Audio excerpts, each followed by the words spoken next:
लोकसभा चुनाव 2024 से पहले खबरें हैं कि समाजवादी पार्टी के कुछ विधायक भारतीय जनता पार्टी का दामन थाम सकते हैं। इसमें कुछ बड़े नाम जैसे पूजा पाल और इंद्रजीत सरोज के चल रहे हैं चर्चाओं में।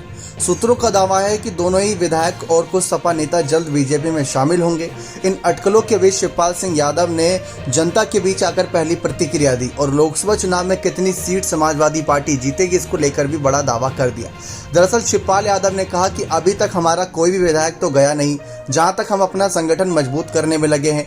बीजेपी से बेहतर कैंडिडेट हमारे पास हैं। हम संगठन के साथ पूरी टीम बैठक नेताओं से बात करेंगे, हम सभी से एक होकर बात करेंगे। ये सब झूठी अफवाह है। इंद्रजीत सरोज का बयान अब आ गया है। उन्होंने खंडन कर दिया है कि बीजेपी के लोग छोटे लोग हैं, सुषमा पटेल कोई विधायक नहीं थी।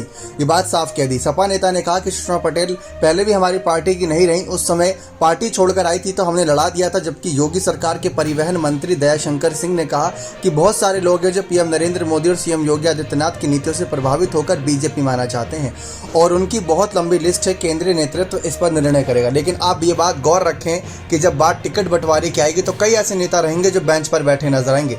अपर्णा यादव नाम आप जानते ही होंगे। अपर्णा यादव ने 2022 के विधानसभा चुनाव से पहले भाजपा का दामन थामा था, लेकिन अभी तक उन्हें कोई बड़ी सीट से नहीं लड़ाया गया।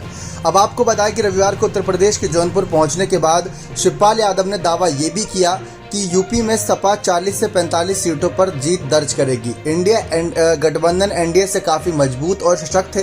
ये गठबंधन एनडीए को सत्ता से बाहर कर देगा। उन्होंने साथ ही ये भी कहा कि देश भर में कानून व्यवस्था पूरी तरीके से जर्जर हो चुकी है। शिवपाल यादव ने महंगाई को लेकर भी बीजेपी पर निशाना साधा। उन्होंने कहा कि महंगाई ने आम लोगों की कमर तोड़ दी है। तो ये सारे मुद्दे यहाँ पर शिवपाल यादव ने उठाए। साथ ही साथ उन्होंने ये भी कहा कि जनता को भ्रमित करने का काम बीजेपी बखूबी करती है, लेकिन जब बात असलियत की आती है तो हर कोई जानता है कि इनकी असलियत क्या है। इसी बात को लेकर उन्होंने कहा कि एक समय ऐसा था, मतलब इनका पहले भी कुछ ऐसे बयान थे। उन्होंने कहा था कि एक समय ऐसा था जब बीजेपी के बड़े से बड़े नेता मेरे आगे पीछे घूमते थे ताकि मैं बीजेपी ज्वाइन कर लूं, लेकिन मैं जानता था कि बीजेपी में जाने के बाद क्या हाल होता है। 2-3 साल की राजनीति, उसके बाद बैठा दिया जाता है।